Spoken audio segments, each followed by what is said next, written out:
can stop me. No, you never can stop me. Better get out of the way, you get it, see someone that you can watch me. There ain't no way you can stop me. No, you never can stop me. Better get out of the way, you get it, see someone that you can watch me. Welcome to D and Dre Talk. Let's go. Yo, it's good to be back, man. This episode is amazing, man. I really enjoyed it. Yeah. The playfulness and the interesting points that we made as well.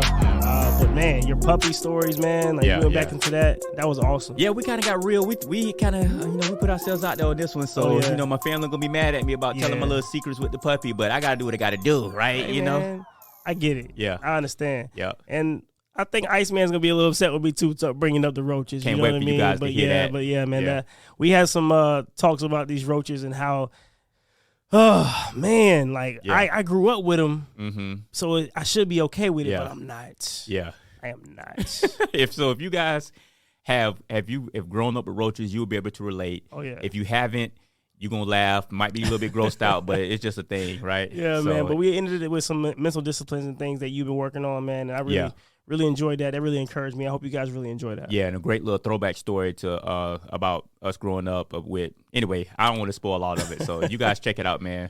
All right, guys, stay tuned, stay strapped in. D and Dre Talk. All right, welcome to D and Dre Talk. It feels good, right? It does feel good, man. Being on camera in front of all the lights in the background and everything. Yeah, studio. It feels good. It's the same talk, same conversations and everything, but this feels a little bit different. Yeah, we back in there, man, in our element, doing what we like to do. I can't go any further until I tell you kind of the updates that's been going on with this puppy. I talked about it in a couple of episodes a while ago. So when I first talked about the dog, our dog's name is Cricket, and you kind of, I don't know if you gave me a backhanded compliment. No, it's a smart name. Okay, I can never tell sometimes. Really? Yeah. Okay, hold on. Before I even get to my little thing, let me hear some of the names. Yours was Fluffy, right? Yeah, dude, I'm not. Super creative. I was not creative. Like y'all are different. You know what I'm saying? You already said your wife is the smartest person you ever met in your life, right? Yeah. And then your kids are obviously gonna be smart because you have to step your smart game up too. You know what I mean, bro? Like what? You have to. Yes. So I understand that. Yeah. But when I was 4 years old, naming a dog, Fluffy was as creative I could possibly think of at the moment. You know what I mean? That's just where I was at.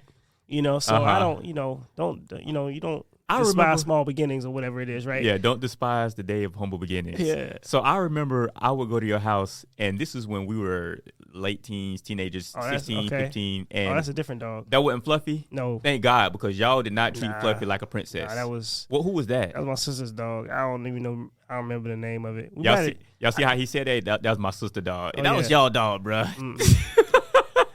Did y'all not listen to the last episode? I said every time I left, something happened to my dog. So it was, to my dog. You know what I mean? So like, when she got her dog that she wanted, that was. What was her dog's name? I don't know. Golly. Let me give y'all a quick synopsis of like what this dog went through. I mean, the dog is dead and gone. He might not be. I never saw that dog die. I think he just escaped. Wow. I think he got away. I feel good. I'm happy for the dog. He got out. Yeah. I'm happy for the dog. It ain't so man, I miss my dog. None of that. Nah, none of that. So I used to go over there to Andre's house and the mom will come home like, did y'all feed the dog today? So y'all would go out there and get some food, just throw it in the backyard. Yes. I didn't even know y'all had a dog for years. I still don't know the dog's name. I never touched the dog. Y'all never went in the backyard. Nah. Oh man. So the dog, it stayed in the backyard, but it had its own house back there. I didn't say like dog house. I said house. It was like a shed that we just let the dog take over. You know what I mean? So like he had a good life. Okay. I think. Is he alive? You said he had a good life. I don't know. That dog got off the leash one day and never came back. And I understood. Yeah. I understood. I wasn't mad at him at all for leaving. Well, hopefully wherever that dog is, he or she or whatever it was found a good home and definitely it's in a better place. Yeah. Would you ever get another dog? If I have a family, yeah. Yeah. But that's the only way. Yeah. Like, I have to have a family. If it's me being single, I'm not going to get a dog. My life isn't really designed to be responsible for a dog. That's a good point. Like, you know what I mean? Yeah. I travel, like, every week. Yeah. I'm on the road, every weekend, and I'm in Georgia, I'm in Florida, I'm in Middle Florida, North Florida. Like, I'm doing a lot of traveling, so it's not really possible for me to have a dog at the moment. But if I ever have a family, absolutely, I would love to have a dog. Well, let me tell you something that I thought about for the first time this past weekend. I was talking to a good buddy of mine, Glenn. Remember Glenn? Oh, Simpo? yeah, I remember Glenn. So I was telling him that we got a puppy at the house, and they have a dog also named Gator. He's a Florida Gator alumni, right? Of course. And so he said, I was like, hey, man, what y'all got going on this weekend? He said, we got a good day. We're all eating like a picnic after church at the park, having a good time, beautiful weather this past weekend in Jacksonville. And he said, man, it's going to be a tough day today because our fish died. And I got to get home, and I got to tell the kids that the dog died. And I was like, well, and like I just said. Wait, the dog died or the fish died? The fish died. Okay. The fish died. All right. And I said, and I was like, man, that is going to be tough. But they do have a dog. And I said, well, the bright side is preparing them for this fish's death is going to prepare them for when Gator eventually dies. Yeah. Right. And he was like, yeah, it's going to be tough. And I don't know. So it had me thinking about our dog, even though in the beginning, didn't really care for the dog, all that stuff. Our dog, Cricket, is really starting to grow on me. She's super excited to see me. Every time I come home, she breaks her neck. Wait. Mm-hmm. When you first told me about Cricket, you told me the dog didn't even like you. At all. What changed in a week and a half? Like, what happened? Okay, I'm going to tell you what I did. I'm not supposed to say this out loud. But I feed the dog from the table, That's it. So for what? That's cheating. Listen. If you ain't cheating, you ain't trying. Oh, what my you mean? gosh. This dog is a part of the family, whether I like it or not. So I gotta find some concessions somewhere. Oh my goodness! Right? You can't do that, man. What you mean? Doesn't the dog have a strict diet that they got to stick to and everything? I don't give a damn about none of that stuff. Yo, like this is another person in my house. It's either us or the dog got to be gone. Now, I will say that's a great strategy. Yeah. Giving them food off the table is a great strategy. I've learned that from my Uncle Craig. Okay. My Uncle Craig had dogs, cats, anything that was in the area loved coming to his house. It was annoying to me. I felt like it was Pet Cemetery. You know what I mean? It was like, wow, these cats. Anyway, so like he would like any like he didn't let you throw away any food. Okay. Yeah, once you were done eating, it was like, hey, put that in the pot. Yeah. Put this, there's an extra pot over there. Scrape that every time. Yep. And he used that to feed all the animals in the area. I mean, I'm surprised deer and all kind of other like animals ain't come over because like he really did feed them real life food. He never. I don't think I ever saw him go buy cat food or dog food, any of that. He really just fed them whatever. And I mean, them things love him. And now my sister's dog is like, I think Ava loves everybody, right? But I think she has a special place in the heart for Craig because Craig probably feeds her off the table. Well, he probably consistent. There's going to be a pattern. If that's what he does, if that's his MO, then you best believe. So sorry, Stacy, your dog's being fed from the table. Oh, for sure. For sure. And like, I think the way Craig looks at it, if I think it's good, they're going to think it's good too. I think that's as far as he thinks. Craig knows best. He probably knows what it is. Right. So here's the thing. So there have been a handful of times where I'm in the house by myself with the dog. And I'm like, all right, so I had a heart-to-heart with Cricket. I'm just like, look, bruh, it's a girl. I'm like, look, bruh, it's me and you. You know what I'm saying? I hope she's watching right now, too. You know what I'm saying? I know she's watching. So what happens is, I got to decide stories. So what happens is, when everybody's going from the house, we put her in the cage, and we have a camera so we can see what she's doing. Okay, yeah. And we have this dog channel with music and dogs and all kind of stuff. Dog TV, man. Yeah. They supposed to like. Who knows if they really like that or not? I mean, I used to, my dog, we used to, before. Fluffy? No. Oh. I don't want to. Okay.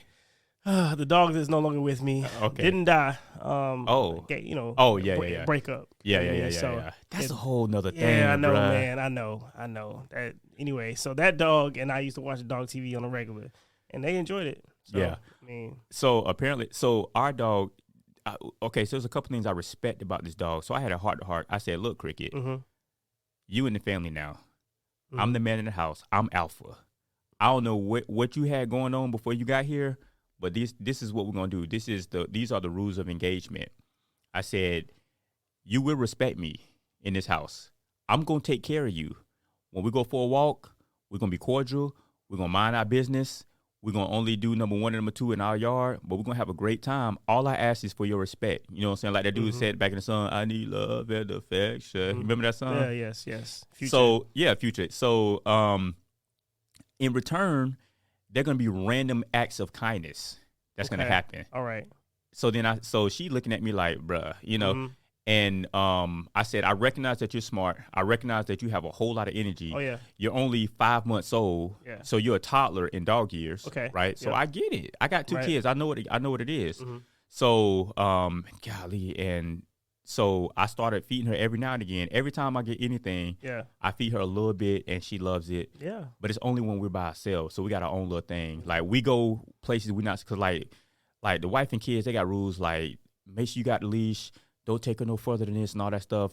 We be all over them. Yeah, we were all over the map. This is like my. You know they watched and listened to the podcast, right? Yeah. Okay, are they gonna be okay with this? I mean, listen, I got to be able to sleep at night. I got to be able to walk in my house. I understand. So here's the other thing too. So with these rules, like I be having it all over the map. So to me, I look at cricket as a grandchild. I already know what it feels like to be a grandfather. Okay. So you're supposed to spoil your grandkids. Yeah, I see what you're saying. Yeah. So that's what it is. So it's a good situation now.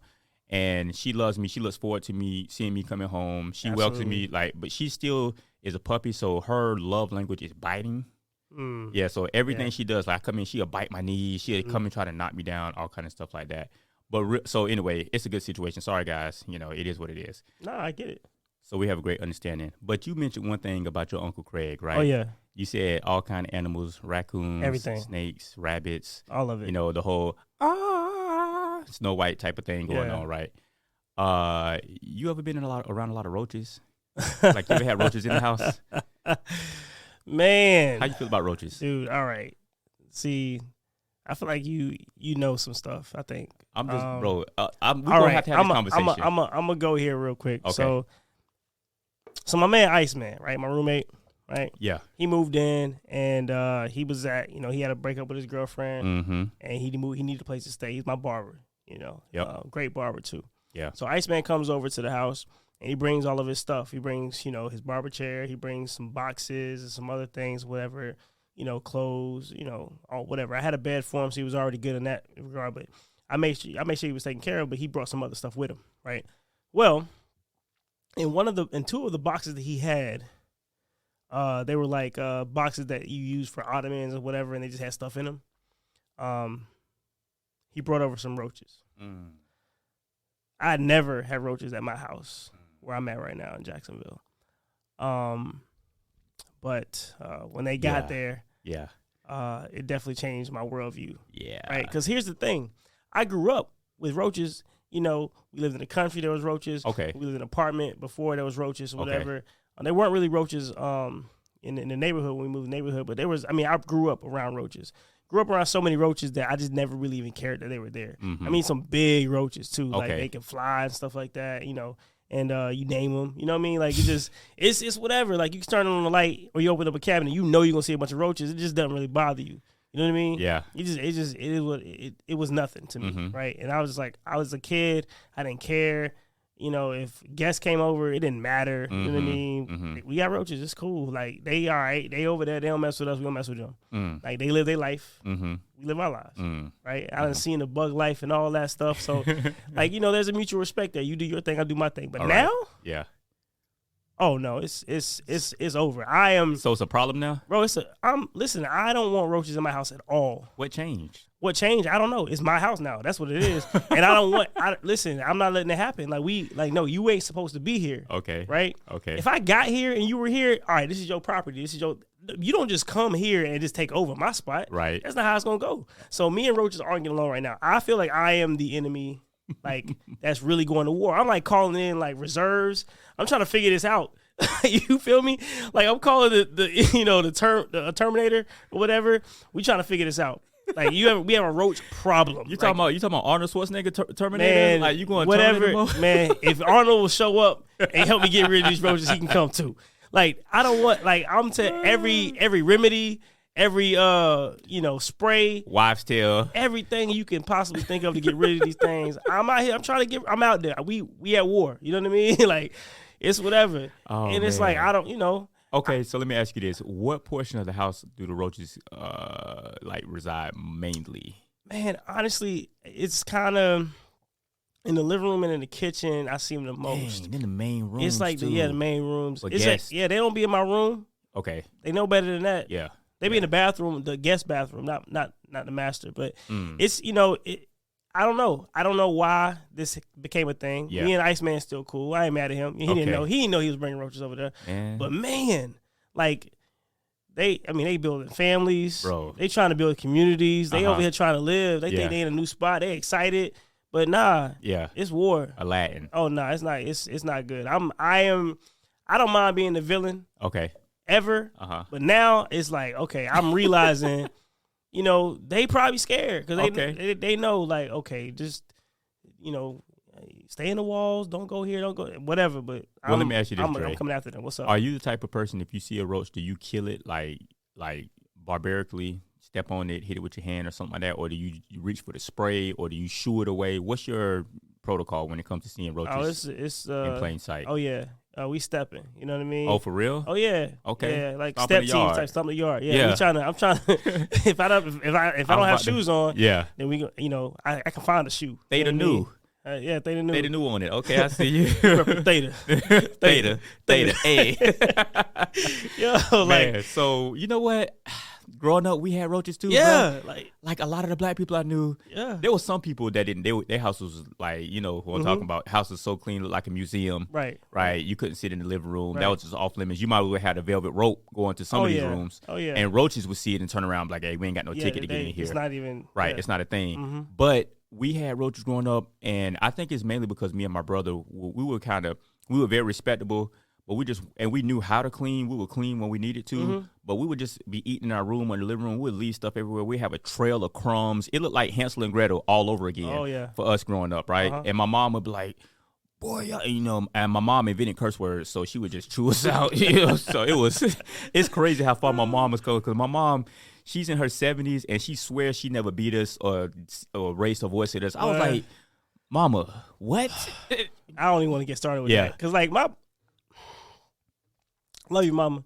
But here we go. A lot of times when I talk to my mom about like the trauma that we went through as kids, it's I know she did the best she could. I understand that, but she don't want to hear that she ever did anything wrong, like ever. So like it's a delicate conversation. You can't just be like, Mama, you should have did this better. You should never that's dangerous. Yeah, you can't just tell her that she should have did this or she should have did that. Still dangerous to this day. I would never.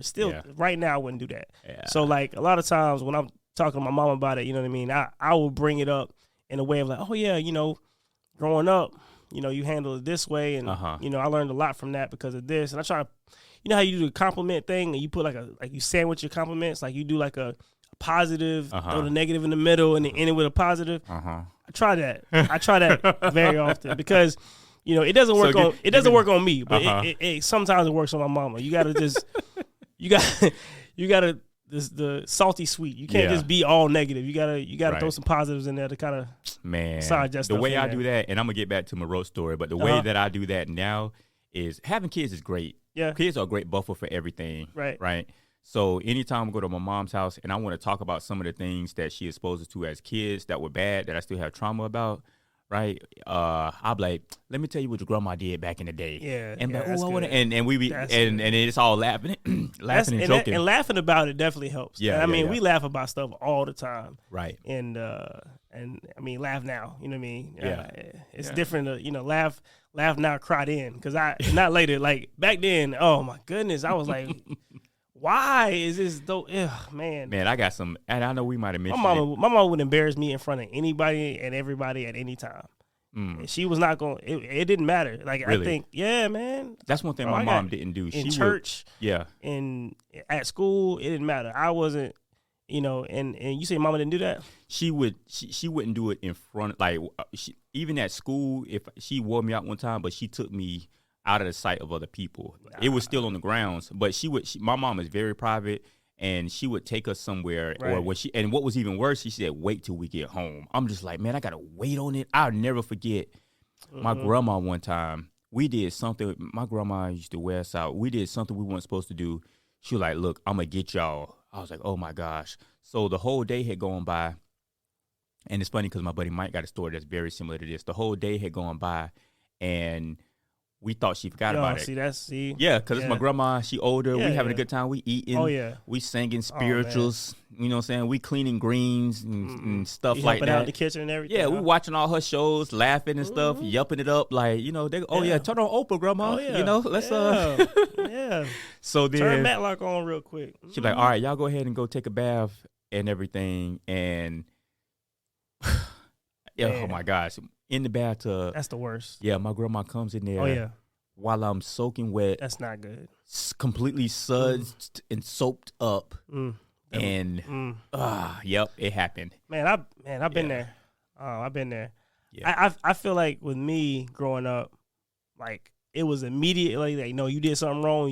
It's like the puppy may use the bathroom or whatever, and you got to deal with it right in the moment, in the moment, right? Yeah. That's how it was with us as kids. And we got home, we got it again. Ooh, really? Oh yeah, it wasn't. Yeah, because maybe my dad, you know what I'm saying, he wasn't there at the time, or maybe my uncle wasn't there at the time, or whoever else, was an authority figure at the time. So like, it was. See, that never happened to me. You probably don't double dip either, do you?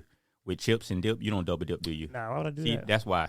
Because you got beat twice for the same offense right there. I double dip. I never got beat twice for the same offense. I don't double dip because it's inconsiderate to the other person. But it's deeper than that. You just don't realize it. So you saying that's okay? So some deeper psychological things going on? Absolutely. I mean, you might be right, but I don't know. No doubt. But anyway, so we had roaches growing up, and it was commonplace for us also. You know, you knew when you opened this particular drawer, it's going to be roaches. You're going to see the evidence and everything. And, you know, if you had people coming over, you try to, like, steer people away. But for the most part, people knew because a lot of people had them. Yeah. So recently, we had roaches because of the same situation. My daughter had drug this filing cabinet from somebody else's house that was on the curb they were throwing away. She's like, ooh, we can use that. Right. And that's partially my fault because I love going to garage sales, yard sales, you know. And she drug it over to the house. Obviously, like we never used it, but I guess it had roaches in it. So now we got roaches. And it was, it was so bad that we had to like move out of the kitchen. We consolidated the kitchen and the dining room because we had to find a way to remedy this. So when you walk in our house, we have like a little foyer area. We put like a little table right there in the foyer so we can all eat dinner comfortably away from. Bro, it was bad. Like no matter what we did, they were in the dishwasher, in the microwave. I'm like, how y'all get in the microwave? Why y'all in the microwave? I've seen roaches in the microwave before. Yeah, that's why. Yeah. Oh my gosh. Yeah, in the utensil drawers and stuff. So I finally found a remedy and it has worked. Okay. Right. So what I did was, and this is for everybody right here. If you guys, please, I'm taking. All right. So check this out. Notes right now. Let me get my if you want to if you got roaches, I know you don't want to admit that you got roaches, but this is what you do. You get 4 boiled eggs. Right. Are you taking notes? This dude. You get 4 boiled eggs, and you just want the egg yolks, not the egg white. You can eat the egg white. You take the egg yolks, set them to the side. You get a half a cup of sugar, right? And then you get a half a cup of boric acid dry, because I tried to make this solution with some wet boric acid and some other stuff, and it didn't work. You said boric acid? B-O-R-I-C. Okay. This dude taking notes. Some boric acid. And what you do is you just make a paste out of you mash up the egg yolks, you get the sugar, you get the boric acid, you make a paste, and what you do is, now that you have it in a bowl or whatever, you can take little pieces of that and you can put it in bottle caps or just whatever. You can put it on pieces of paper. Okay. You can put it directly on the surface if you want to. And what happens is you put it in various places to bait the roaches. Right. And they are so attracted to the yolk and to the sugar, they'll take it back to the house, and it's like a Trojan horse of sorts. Yeah. Right. And then when it gets there, it kills the whole colony. Oh, and man. Bro, when I tell you that thing worked, I'm looking for roaches, because my daughter was telling me the other day. She said, "Daddy, I was reading the other day that everybody has roaches, but you have a problem when you start seeing them." Because here's the thing: where do roaches come from? If you drop a crumb on the counter, it's not like roaches come from the outside, like, oh, we smell food and come in. Right. They're always there. Yeah. But I think if you give them a reason to multiply and you fuel that stuff, then it's like, okay, now we can multiply. Now we're gonna come out here. We're gonna congregate. We're gonna colonize and take over. Yeah, so try to take over for real. But when I tell you that thing worked, worked like a charm. Sugar, so you guys, egg yolk, boric acid. Yep. Mix it all together. Get you some like little bottle caps, like your little bottle cap right there, and just set it in different places. Okay. Make sure it's out of the reach of the dogs. That's been the biggest obstacle. Our dog eats everything. And just let it work. And it's supposed to kill ants, roaches, spiders, everything. That's good. Yeah. All right, I'm gonna get that boric acid, sugar. Sugar, bro. That's interesting. You shouldn't be eating sugar anyway. Okay, I know sugar's bad for you. Mm-hmm. I know sugar's bad for you. But like, shouldn't you like? Is it okay to have like a little bit though? Bro, okay. Is it okay to have a little bit of crack? It's the same I've thing. never had crack. Well, but I've had sugar. Okay, well, for what I hear, pretty good. Yeah, it is. It's very good. Like, I don't even like sweets like that. Like, I'm not a sweets person. But like, if I gotta drink coffee, like obviously it's gonna be as much sugar as I can possibly find. Right. To add to that thing. If I gotta, you know what I mean? Like if you like strawberries with sugar, like so good. So good. Like sugar has its place, in certain foods. Yeah. I don't necessarily need it. Right. But like I like it. Because it tastes good. It does. And if it tastes, and then when you taste it, it makes you feel good because it tastes good. Right. But like I don't think I need to do it all the time. Right. If I do it every now and then, I'll be all right. You know what you sound like? You sound like a drug addict, bro. Yeah, I know. That's how people start taking meth, bro. Yeah, I get it. Okay. But you're your own plug right now. I understand that. I know that sugar's bad for you. Right. And I'm not like I don't love sweets like that, so I don't do a lot of sugar. But like, I mean, I get it. Yeah. I understand. Okay. I remember the first time that we gave my daughter or son, one of them, some sugar. The temperament changed instantly. Mm-hmm. Like their brain and everything. They went from being like somber, happy, and all this stuff in that moment. They tasted the sugar and they became a vampire. It was just like, let me get some more of that right there. Well, yeah. I mean, okay, but like growing up though, we had sugar all the time. Yeah. Do you remember how we made Kool-Aid? Dude, we used to make Kool-Aid. Okay. And we used to have like a coffee mug almost to go inside of we had a big container. Okay. That we had the sugar in. Okay. So we would take a scoop of the coffee mug. Oh, the ladle. Yeah, or it was like a legit coffee mug. Oh. But we used it and we would not wipe off any sugar off the top. So that's a heap. Yeah, it was so whatever we picked up was going was going in the container for the Kool-Aid. Okay. And we did 3 scoops of that. Oh. Without not 3 heaps of sugar. Absolutely. Wow. And we put that in there and stirred it up really good. Yeah, hold on. Let me call order you some insulin right now, cause bruh, that can't be good. So like that's what I'm saying. That's how we made Kool-Aid. It was amazing though. It was so good. Yeah. And like I mean, that's just how it was. Mm-hmm. Like so when I look at sugar from growing up, I was like, man, we really overdid it. Yeah. You know what I mean? It was way too much. It was like, well, you gotta do that. You know what I'm saying? when you drinking some Kool-Aid, that's why you know it's too much. But I mean, it's better than some watered down, whatever. Like I love water now. Yeah. But back then it was like, this is the way to go. I can say, and all of my friends, all of our mutual friends that have experienced y'all's Kool-Aid can agree that y'all made the best Kool-Aid. It's the best. Y'all made the best Kool-Aid. Because it wasn't just that though. We did like extra stuff though. Like, y'all put pineapple. Yeah. Like a little bit of Sprite. Yeah. Like it was. Y'all was making hunch punch without the hunch part. It was so good. Without the punch. Mm-hmm. It was really good. But so my daughter just got off of a 21-day sugar fast, right? Mm-hmm. And she 11 years old, bro. She's so much better than me, bro. Like, I love you, baby. You know what I'm saying? But so she just got off this 21-day sugar fast, and her friends were doing it. They have like a little Bible study group. They meet on Mondays over the phone. Like all that, yeah. What? Bruh, yeah, it's amazing. Wow. Yeah. Thank you, Lord. Yes, it's the whole. We got to talk. One day I'm gonna have to just talk about my thoughts on having kids. Yeah. And I'm anyway. And so she did 21 days. It was no sugar and no screens. Like no net. Yeah. Right. What? Yeah. Okay, so yeah. I'm just amazed because you said she's 11? Yeah. 11 years old? 11. And she did a sugar and screen fast? Yeah. Like, I don't know an 11-year-old at all that can do that. Listen, I don't know a 21-year-old. Oh, man. I don't know anybody. Sugars and Screens? Yeah. Man. Hey, you know what, real quick? Sugars and Screens, that's a good band name. I like it. Sugar and Screens. Ooh, band name. I like Called it. But so then her and her friends, they got finished with the 21-day fast. And there were times it was a struggle. But they got through it. But the mistake she made, and I'm so glad she made this mistake and learned the hard way, was she immediately ate so much sugar, her and her friends, to celebrate. No. Yeah, to celebrate. I was like, and she got crashed? sick. Did she get sick? She got sick, yeah. Like, that's not, she got full-blown sick. Yep. But this is what I'm saying, though.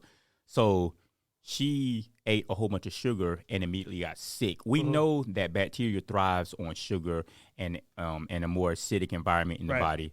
And that was just proof positive that it does what it does. Like, sugar, it has so many bad. No, it's terrible for you. It is, especially processed sugar, right? So I've been thinking about just trying to go on that same sugar fast and then trying to make it a lifestyle because it just doesn't. You don't need it. I tell people, a lot of people who ask, about weight loss, weight gain, whatever. I tell them, the first thing I tell them is, because I don't know how to get. Okay, stop eating sugar. Yeah. Yep. Period. Drink a lot of water. Period. Exercise regularly. Yep. You'll be all right. Yep. And most people who actually follow that through, they lose weight. Yeah. They're healthy. They look better. And it's not rocket that difficult. science. It's not, and there have been times where I went on these little things where I drank nothing but water. And then I learned to love water. And then when I taste something that has sugar in it, I'm like, oh my gosh, how did I ever drink this? Right. So it's the same way. I keep bringing Mike up. Mike, this is an episode about you, I guess. Mike P. But he is doing like 100-day sugar fast. And I think he's a pescatarian also. Okay. Yeah. And he's not even exercising, but he lost like 40 pounds, bro. That'll do it. Yeah. So do it. You guys want to lose some weight, man, just stay off the sugar. Just try it. If my daughter can do a 21-day sugar fast and screen fast, and some of you guys, now the withdrawal is crazy. Have you ever tried to like okay, so oh man, I've gone on straight up like starch fast before, and just any kind of specific fast. When it's something that you've been consuming your whole life, when you take it away for a substantial amount of time, you crave it so hard. It's crazy. Yeah, you got to purge that stuff out of your body, out of your system. I think I understand it. I've never really experienced it myself because I really don't.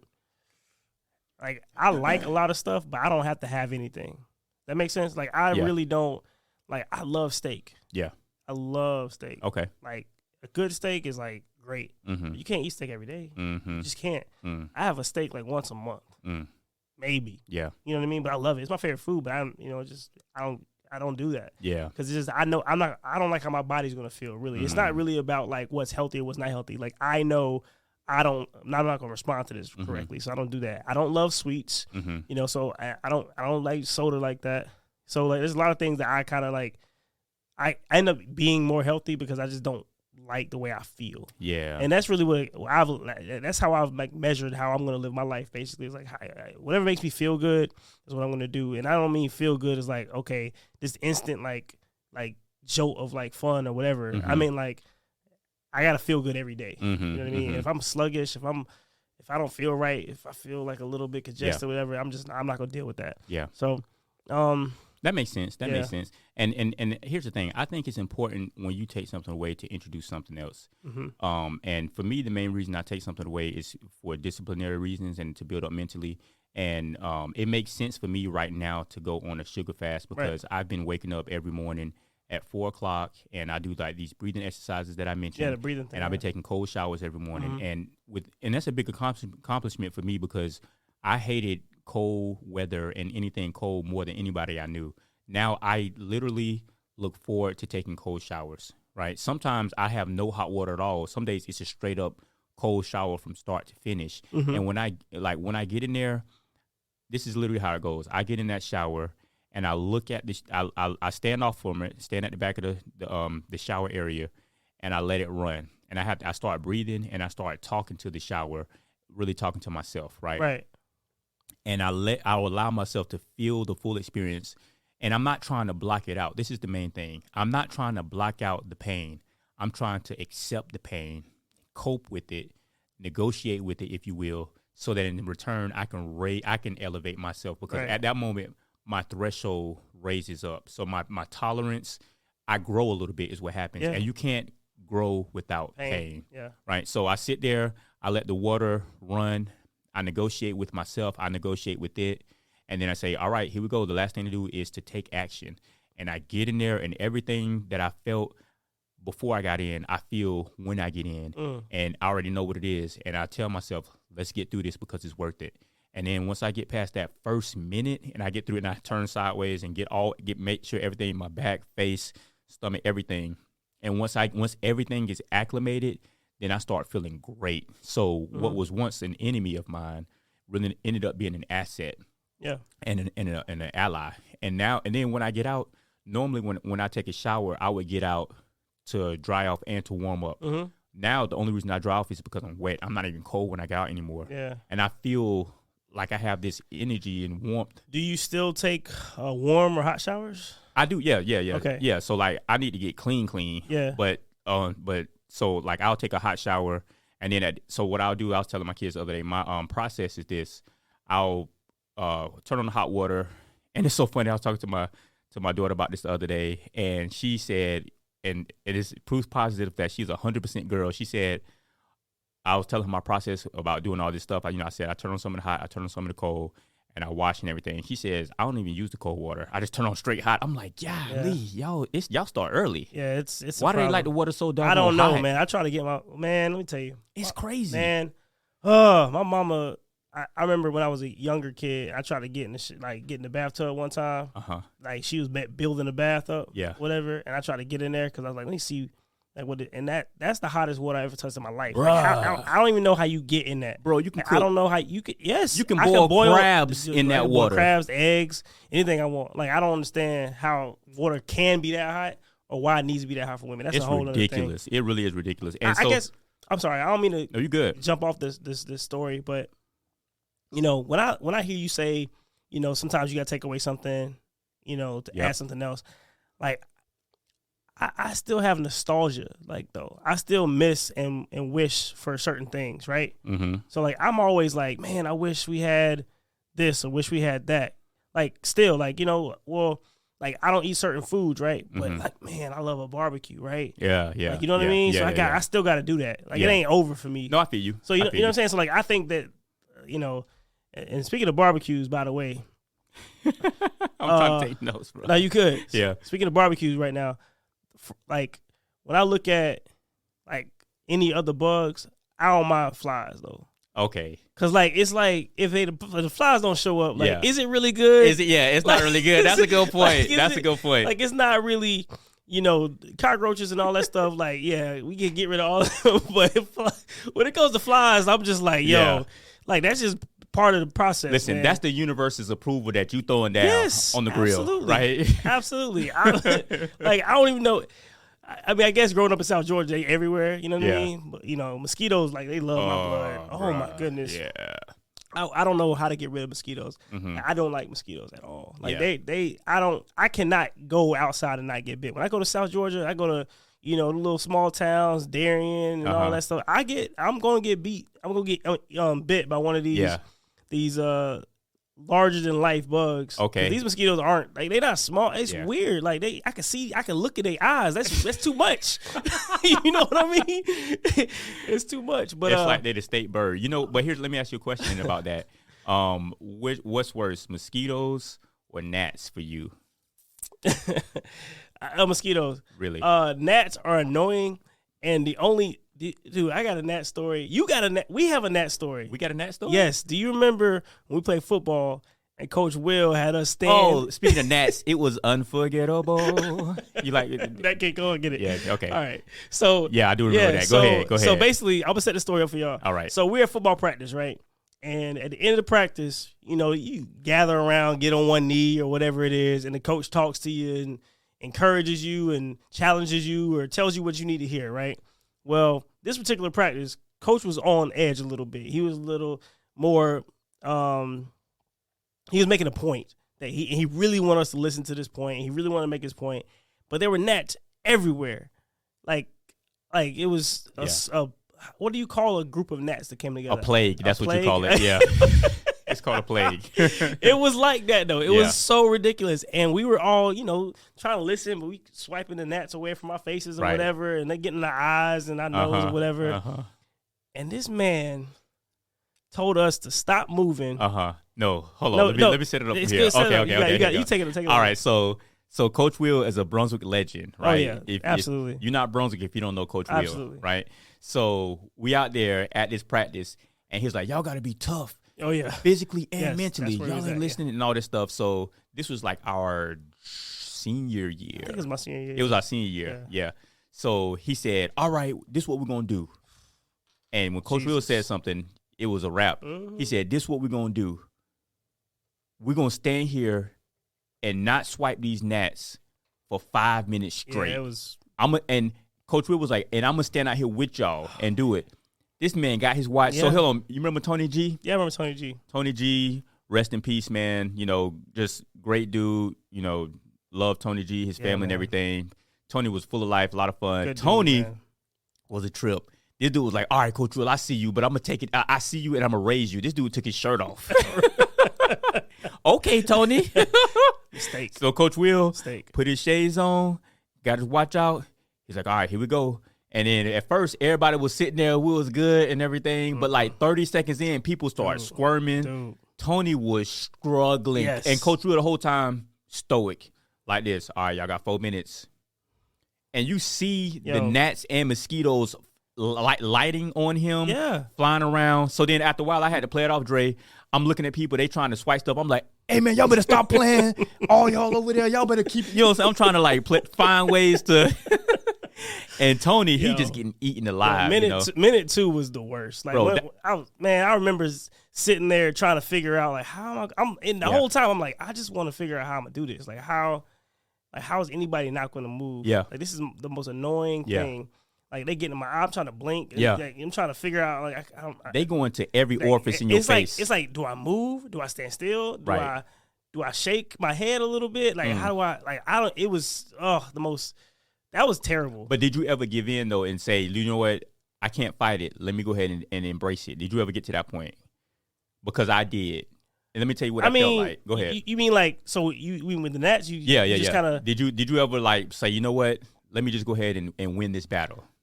No. Okay. I just wanted to survive. Okay. I let me just get through this. Like, he ain't gonna do this again. Like, you know what I mean? Like, just, like, I know this is terrible. Yeah. But, like, it's only gonna last until it's over with, you know, and whatever. And like I said, gnats will never bother me like mosquitoes will bother me. So it was like, it was annoying. That was the worst. That was traumatic. I ain't gonna lie. I never forgot that. I was like, man, that was crazy. I can't believe we did that. Yeah, it's probably not legal. It probably wasn't legal. So bad. Man. Oh, man. But so let's take that. And that's a great segue back to my shower experience. Right. So that feels, and what I call my showers, I call it liquid death. Okay. Because that cold water is beating down on me. And so in that gnat storm that we were in, I sat there and embraced it, and after a while, it felt like little pockets of pain just like pinching me all over my body. But after a while, I was like, "That's all it is. It's not changing my life. It's not moving me. It's just affecting me in the here and now. Let me just let it happen." So the same way with this shower, I get in there and it's painful as hell. Mm-hmm. But I'm like, it's just pain. I'm gonna get through it. You know what I'm saying? And after a while, I think my body, like my mind, has to get there first. Right. So once my mind copes with it, then my body is like, okay, we're gonna follow suit. And then after a while, it's like, okay, now we're up another level. We're good. It's just pain. It's not a big deal, and I'm stronger for it. Yeah. And I'm stronger overall for it. Right. And the main reason that I do it is because it helps me deal with stress in the everyday world. It's like this is one saying that I hear is you have to eat the ugly frog first thing in the morning. Eat the nasty frog. So if you have a whole bunch of things, if you had to eat one frog every day to get $1 million, then the best time to do it is just eat it first. Get it I'm trying to follow you, man, but what? Yeah. So frog. Yeah, Why are we eating so frogs? if somebody told you had to eat a frog for 5 days, I wouldn't do it. And then get $50 million. Okay. So 50 million? Yeah. So 5 frogs. Eat a frog a day. One frog a day. All you gotta do is eat a frog a day for 5 days. Can I prepare this frog a certain way? Can I cook it? No, it has to be raw. and alive. I'm right? sorry, man. So what they say it is ain't worth it. So what they say is, or let me maybe I got the saying wrong. Maybe they say you have to eat one. Here it is. This is better. You have to eat one frog a day before you can eat any other food. That's it. Okay. If that was the rule, like no money involved, like in order for you to live, if you want to eat regular food, so what they say is you have to eat the ugly frog first, get it out the way, so everything else is pleasant. All right. Right. So that's what I do. I die every morning. I die every morning in that shower, so that and then I was talking about it on the other podcast that I'm on. Is somebody asked me, why do you get up so early in the morning, like 4 o'clock in the morning? And I heard somebody say this, and I've been telling people this now. And I tell them, if you were going where I was going, you would get up that early too. If you knew where I was going, then you would get up that early too. You see what I'm saying? Yeah. So those two things right there, I've been doing them consistently, getting up early, doing breathing exercises, and taking cold showers. I've been doing it for 2 months straight now. Yeah. And it's changing a lot of the trajectory of my life, but mainly of my mind. Because if anything's going to change, you have to get it set in your mind first, like we were just talking about. And then the rest of you is allowed to follow through. Yeah. Right. So that's good, man. I'm glad you're doing that, man. Yeah. It's encouraging and empowering. I'm not eating frogs. I mean, I understand that. Like, I'm still on that. I don't know how. That's nasty. Like, it's so nasty, bro. Yeah, like, I'm not even like. But think about it. But the point that's being made is a strong point. Yeah, yeah. And I'm really encouraged by that. So like, yeah, keep doing your thing, man. And that discipline is important. I think everybody needs disciplines in your life, because if you don't have disciplines in your life, you're gonna fall for things. You're not gonna be ready for things. You're not gonna handle when adversity comes. You're not gonna be able to handle it. You know, when God shuffles up the cards and gives you a hand that you don't want to play, you know what I mean? You're gonna have to play it anyway. You know what I mean? And you got to figure out how to deal with that. That's good. You know, those losses and the pain you have to go through. So. Yeah, man, that's good stuff, man. I love that you're doing that and it's still working out for you. Yeah, man. So it's fun, you know, and I'm trying to get my whole family in on it. But I believe that, and this might trigger some people, especially feminists. But I believe if you have a family, if you have a man and a woman and kids, however that arrangement looks, I believe the men are the initiators, and I think the family dynamic follows what the example that the men make. You know, like I said, I know it's going to trigger a lot of people. Some people can get with that. Some people are yay. Some people are nay for it. It's fine. We can talk about it. But by and large, through my research and mainly, more importantly, through my personal and it's, that's just my personal opinion. The men should set the initiative for the atmosphere, for the tone of the house. Why would anybody have a problem? I mean, I understand. I don't know. I understand. Like, they do. People have their own thing, but like, if it's any other way, yeah. I mean, we grew up from single parent homes. You know, our mother were the father and the mother a lot of the time, right? Like, so, like, to me, like, it's not a knock on women. We know how strong and powerful and beautiful women are. I don't think that's a knock against anybody. Yeah, I think that's a call to action for men to step up and lead. And that's, I don't think that's a bad thing at all. And I think that a lot of times, like, when we get upset or look at that arrangement as a negative thing, then it's like, do you want men to be men at all? Like, what do you like? Okay. Where do you want us to be, bro? Yeah, you about to get into it. You understand what I'm saying? Yeah. Like, a lot of times I get really frustrated because it's like, yo, I'm the only grandson my grandmother ever had. I am pro women as much as I possibly can be. Like, I mean, and I empathize, I listen, I care, and I learned to do that because I grew up around women. Right? So, like, I have those traits to help me be a better person. Like, let's be honest. Like, we all need to be well-rounded, and I need to be able to listen and care and empathize just as much as I need to lead and everything else. But, like, if masculinity is, like, just not a thing anymore, like, what do we do? Like, are you serious? Like, I'm gonna celebrate you. I'm gonna have your back more than most people. But I can't. Am I allowed to be me? Bro, like, listen. If anybody feel you, I feel you. I'm just saying. That's so this is what we're gonna do. We're gonna tease it with that. Yeah, that's gonna have to be a whole nother podcast. Yeah, we can do that. Let's do an episode about that. Let's dig into it a little bit more. So it's gonna be, what is masculinity? How is it defined? Right. What is feminism? How is it defined? Right. And how we coexist in the world like that? Exactly. Balance. Cool, exactly. Man.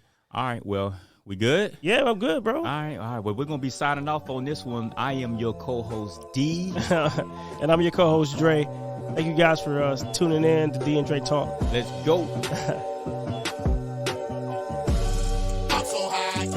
what's going on. Nobody gave me nothing, did it on my own. You say you like my music, but don't play my song.